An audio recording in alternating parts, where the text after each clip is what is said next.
Hi guys, இன்றைக்கி நம்ம என்ன பார்க்க போகிறோம்னா ஈஃப் ஸ்டேட்மெண்ட்டை பற்றி தான் சீல பார்க்க போகிறோம். ஈஃப் ஸ்டேட்மெண்ட்னா கண்டிஷன் வந்து ட்ரூவா ஃபால்ஸான்னு சொல்லிட்டு செக் பண்ணுறது தான். இப்போ வந்து கண்டிஷன் வந்து செக் பண்ணக்குள்ளே இப்போ வந்து ஃபஸ்ட் எடுத்தோடனே சின்டெக்ஸ் பார்த்துக்கோங்க. ஈஃபு, அதுக்கடுத்தது கண்டிஷனு, அதுக்கடுத்தது பிளாக்குக்கு வந்து ஓப்பனிங் பிரேசஸ், அதுக்கடுத்து க்ளோசிங் பிரேசஸ் போட்டு முடிக்கிறது. இதுதான் வந்து ட்ரூ ஆர் ஃபால்ஸாக கண்டிஷன். இப்போ வந்து ஏ பெருசாக சின்னதா அப்படின்னு சொல்லிட்டு கேட்குறது தான். ஏ இல்லைனா பி, இதில் ரெண்டுத்தில் எது வந்து பெருசுன்னு சொல்லிட்டு கேட்குறது தான் ட்ரூ ஆர் ஃபால்ஸ். இதான் வந்து ஈஃப் ஸ்டேட்மெண்ட்டோட இது சின்டெக்ஸு. நான் சொன்ன எக்ஸாம்பிள் பார்த்தீங்கன்னா அது வந்து எக்ஸாம்பிள்.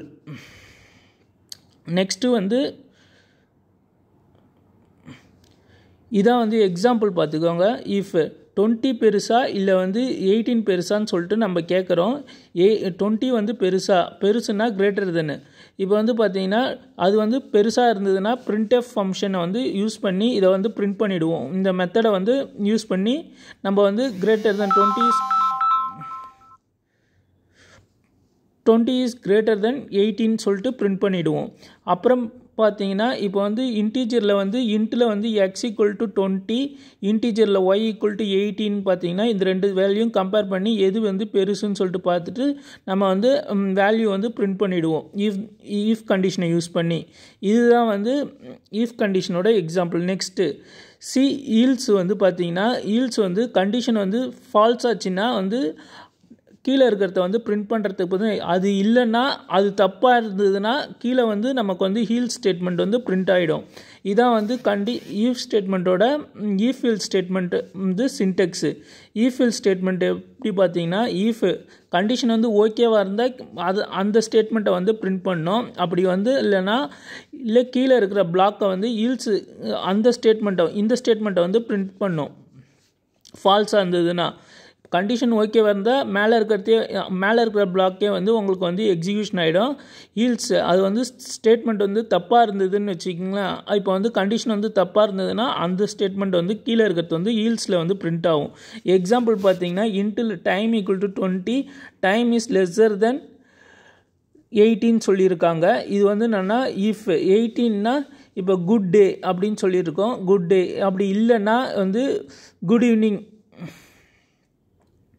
அப்படின்னு சொல்லியிருக்கோம். இப்போ வந்து பார்த்தீங்கன்னா 18 இருந்ததுன்னா வந்து நமக்கு வந்து ஈல்ஸு பிரிண்ட் ஆகும். இது வந்து என்னென்னா கண்டிஷன் வந்து இது ஆப்போசிட்டில் இருக்கிறது தான் வந்து இதுவாக இருக்குது. டைம் இஸ் லெஸ்ஸர் தென் 18 பார்த்தீங்கன்னா 18 தான் வந்து நமக்கு வந்து பிரிண்ட் ஆகும். இதை நம்ம வந்து செக் பண்ணி பார்த்துக்கணும். டைம் வந்து நம்ம 20 அசைன் பண்ணிவிட்டு time is lesser then equal to 18 ஆமாம் அப்படி இருந்ததுன்னா உங்களுக்கு வந்து ஈல்ஸ் தான் வந்து பிரிண்ட் ஆகும். ஈல்ஸ் இஃப் ஸ்டேட்மெண்ட் பார்த்தீங்கன்னா இதான் சின்டெக்ஸு. நல்லா பார்த்துக்கோங்க. இஃப் கண்டிஷன் ஃபஸ்ட்டு கண்டிஷன் வந்து எக்ஸிக்யூஷன் ஆகிடுச்சுன்னா இப்போ எக்ஸாம்பிளுக்கு பார்த்தீங்கன்னா ஏவும் பியும் செக் பண்ணுறோம். அது வந்து ஃபால்ஸ் ஆச்சுன்னா திருப்பி கீழே வரும். ஈல்ஸ் இஃபை வந்து செக் பண்ணோம். அது வந்து பியும் சியும் செக் பண்ணி பார்ப்பாங்க. அது தப்பாச்சுன்னா அதுக்கு அடுத்ததை வந்து செக் பண்ணுறதுக்கு தான் இந்த ஈல்ஸ் இஃப் ஸ்டேட்மெண்ட் யூஸ் பண்ணுறாங்க. இந்த ஸ்டேட்மெண்ட் என்னன்னா ஃபஸ்ட்டு கண்டிஷனை செக் பண்ணோம், ஃபஸ்ட்டு கண்டிஷனை பிரிண்ட் பண்ணோம், அந்த பிளாக்கை பிரிண்ட் பண்ணோம். அந்த பிளாக் வந்து தப்பாக இருந்ததுன்னா அதை விட்டு வெளியே வந்து ஈல்ஸ் இஃபை வந்து செக் பண்ணோம். அதுவும் தப்பாக இருந்ததுன்னா வெளியே வந்துடும். எக்ஸாம்பிள் பார்த்தீங்கன்னா டைம் ஈக்குவல் டு 22. அப்போ வந்து பார்த்தீங்கன்னா இஃப் டைம் இஸ் லெஸ்ஸர் தென் 10 பார்க்கும். அப்படி இருந்ததுன்னா மட்டும் வந்து குட் மார்னிங் சொல்லும். Yields if time is lesser தென் 20 பார்க்கும். அது வந்து இதுவாக இருந்ததுன்னா குட் டே அப்படின்னு சொல்லிட்டு பிரிண்ட் ஆகும். அது வந்து அதுவும் எக்ஸிக்யூட் ஆகலைன்னா கீழே இருக்குது குட் ஈவினிங் சொல்லிட்டு பிரிண்ட் ஆகும். இதான் வந்து yields if statement, yields if statement. இதில் இதான் சொல்லியிருக்காங்க. நெக்ஸ்ட் டாபிக் வந்து பார்த்தீங்கன்னா நெக்ஸ்ட் டாபிக்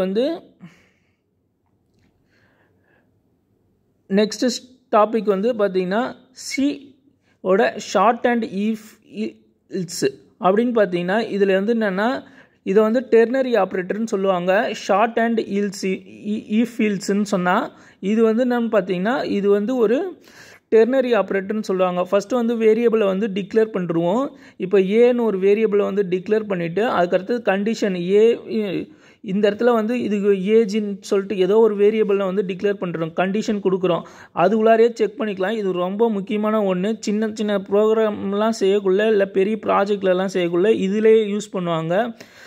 கண்டிஷன் செக் பண்ணுவாங்க. எக்ஸ்பிரஷன் ட்ரூவாக இருந்தால் ட்ரூன்னு சொல்லிட்டு சொல்லணும், இல்லைனா ஃபால்ஸ்னா ஃபால்ஸ்ன்னு சொல்லணும். நெக்ஸ்ட்டு பார்த்தீங்கன்னா இதோட எக்ஸாம்பிள் பார்த்தீங்கன்னா இன்ட்டில் வந்து வேரியபிளை வந்து ஸ்டோர் பண்ணி வச்சுருக்கோம். Time int time equal to 20ன்னு சொல்லிட்டு ஸ்டோர் பண்ணி வச்சுருக்கோம். டைம் லெஸ்ஸர் தென் 18 இருந்தால் இந்த எனக்கு வந்து குட் டேன்னு சொல்லிட்டு பிரிண்ட் பண்ணுங்கள், அப்படி இல்லையா எனக்கு வந்து குட் ஈவினிங் சொல்லிட்டு பிரிண்ட் பண்ணுங்கள் அப்படின்னு சொல்லியிருக்கோம். இதில் இது வந்து இந்த கமா போடுறது கரெக்டாக போடணும், இல்லைனா எரர் அடிக்கும்.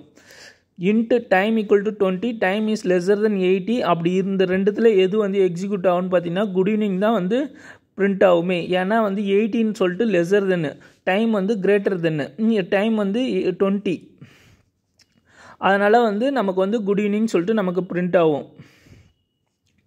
நெக்ஸ்ட்டு வந்து பார்த்தீங்கன்னா சியில் வந்து இல்ஸ் இஃப் இல்ஸு எக்ஸாம்பிள் பார்த்தீங்கன்னா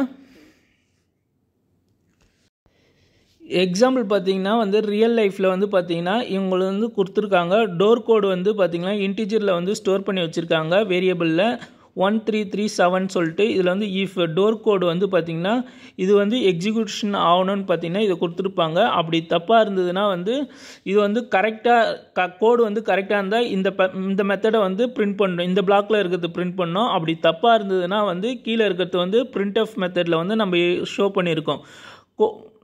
ராங் கோடுன்னு சொல்லிட்டு சொல்லியிருக்கோம். த கோட் இஸ் ராங். n வந்து எதுக்கு யூஸ் பண்ணுறோன்னா நியூ லைன் பிரேக் அவுட் ஆகி கீழே வர்றதுக்கோசரம் யூஸ் பண்ணுறோம். இங்கே வந்து பார்த்தீங்கன்னா நெக்ஸ்ட் எக்ஸாம்பிள் பார்த்தீங்கன்னா int my num equal to 10ன்னு சொல்லிட்டு கொடுத்துருக்கோம். இப்போ ஈஃபில் வந்து பார்த்தீங்கன்னா மை நம் வந்து கிரேட்டர் தென் ஈக்குவல் டு 0வா? ஆமாம், கரெக்டாக இருந்தால் value is positive number. Else if my number is lesser than equal to 0 பார்க்கும், the value is negative number. else the printf பார்த்தீங்கன்னா else வந்து printf மெத்தடில் வந்து the value is 0ன்னு சொல்லியிருக்கோம். இதில் எது பிரிண்ட் ஆகும்னு சொல்லிட்டு நீங்கள் சொல்லுங்கள். ஆனால் ப்ரோக்ராம் டைப் அடிச்சிங்கன்னா உங்களுக்கு சிம்பிளாக தெரியும், இதுவான்னு தான் இதுவாக இருக்கும். அது வந்து கிரேட்டர் தென் சிம்பிளில் வந்து 10 வந்து கரெக்டாக இருக்காது, அதனால் வந்து 10 தான் கரெக்டு. அப்போனா வந்து அதை தான் பிரிண்ட் பண்ணும், பாசிட்டிவ் நம்பர் தான் பிரிண்ட் பண்ணும். இங்கே வந்து பார்த்தீங்கன்னா ஏஜ் வந்து 25, ஓட்டிங் ஏஜ் 18. இதை வந்து கம்பேர் பண்ணுறாங்க. இந்த வேல்யூ வந்து greater than equal to voting age அப்படின்னா இது வந்து இந்த ஓல்டு எனஃப் டு ஓட்டு அப்படின்னு சொல்லிட்டு பிரிண்ட் ஆகும். நெக்ஸ்ட்டு வந்து பார்த்தீங்கன்னா எக்ஸாம்பிள் வந்து